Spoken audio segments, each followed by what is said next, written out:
বাইরে ভাই জমিটা পরিষ্কার করতে পারছি, দেখছি না অবস্থা কি অবস্থা জমিটা পরিষ্কার করতে চাইছি আমরা 3 জন, আমি তো আছি, আরো 2 জন আছে, একসাথে কাজ করতেছি।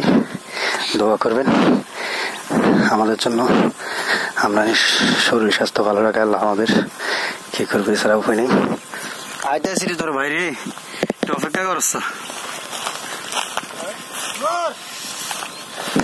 বন বন বন লয়ে আসি রে ভাই, যার ভাই টানে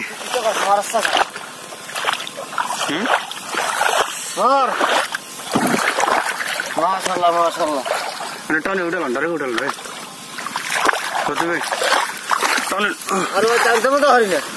ভাই উড়া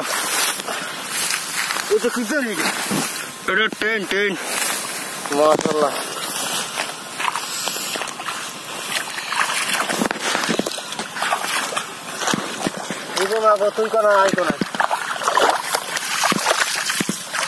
অনেক বড় জমি তো, আরো হয়েছে আড়াইলে, সব আড়ালি তো। আর আমরা যারা চিনেন তারা না চিনেন, যারা চিনে না তারা তো চিনেই না।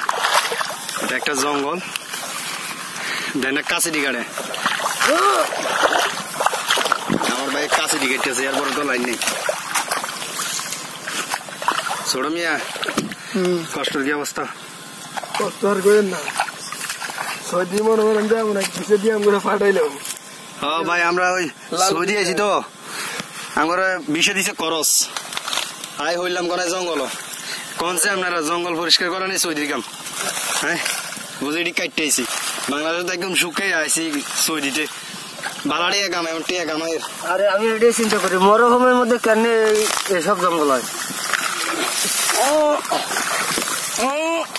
না তো আল্লাহ আল্লাহ।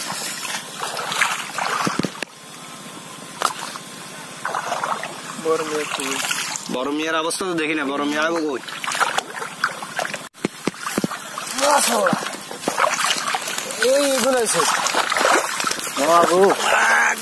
আইয়ে না রে ভাই, এমন কষ্ট রে ভাই, অবস্থা ভালো না। মানুষের 20,000 টাকা কামাই, তারা টিয়া কামাই কোনটা দেখছেন? কষ্টের কাম।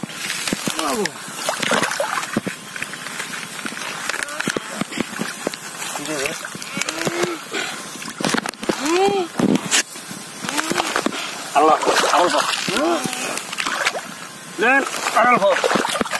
ছুড়াইছি রে ভাই, রেল লাইন একটা ছুড়েছি, রেল লাইন ছুড়েছি, রেল লাইন ওই নিয়ে যান জায়গা খালি আছে রে।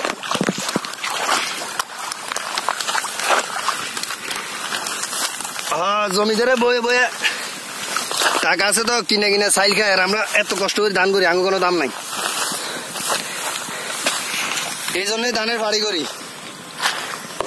কথা বুঝিনি, এই জন্যই আমরা ধানের বাড়ি করি, কষ্ট করে ধান সাইজ বানানো লাগে, ধান বানানো লাগে, আমরা খানার লাগে।